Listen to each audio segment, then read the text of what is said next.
Noong ikaw ay presidente, lahat ng tao sa Pilipinas kinukonsider kang hero dahil sa ginawa mong war on drugs. Lahat ng politician we're singing praises. Hallelujah! Thank you, Mr. President. Meron pa nga mga congressman nagsabi, Mr. President, sana ma-extend ang term ni Pangulong Duterte dahil sa ganda na nangyari sa ating war on drugs. 1.6 million ang nag-surrender in the first 6 months.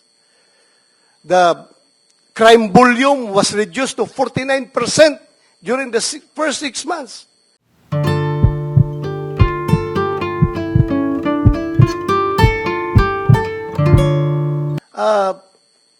Very clear yung sinabi kay ni General Danao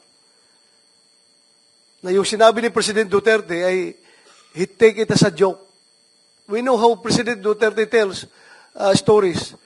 Kapag yung sinabi niya na, yan, si Bato de la Rosa is a death squad yan.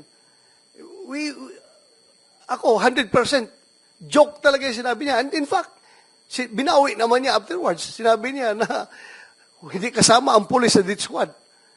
So, yun lang po. I just want to set the record straight, Mr. President. Now, Senator Bato, before you continue, to complete yung story mo about this kidnapping na ganon, can you give us the date ng insidente? Baka may marami nakikinig, gusto i-research yung pangyayaring yun. Anong mga panahon yun? Para, just to complete the story. Tanungin ko lang, mag-research na masyado maalala. Hindi ko makuha yung date. Sige, go ahead, sir. Go ahead, sir. Go ahead to your next point. Okay. I just would like to ask the former President, Sir, noong ikaw ay presidente, lahat ng tao sa Pilipinas kinukonsider kang hero dahil sa ginawa mong war on drugs. Lahat ng politician we're singing praises. Hallelujah! Thank you, Mr. President. Meron pa nga mga congressman nagsabi, Mr. President, sana ma-extend ang term ni Pangulong Duterte dahil sa ganda na nangyari sa ating war on drugs. 1.6 million ang nag-surrender in the first 6 months.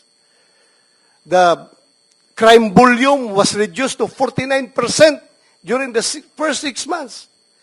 At ang nahuli, there were around 300,000 na nakakulong sa mga kulungan all over the Philippines. Kaya nagka-problema tayo kung paano natin i-deal yung overcrowding ng ating mga kulungan. Ito, buhay ito ha. Ito mga nakakulong, buhay yan. Dahil hindi nanlaban, hindi lumaban, kaya buhay sila. Around 30,000 nakakulong sa lahat ng mga estasyon.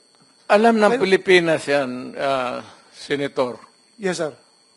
Nasa TV yun eh. Nag-surrender lahat by the thousands. Nakita naman ng buong Pilipinas yan. Kaya nga, ganun karami ang tama ng ating bayan.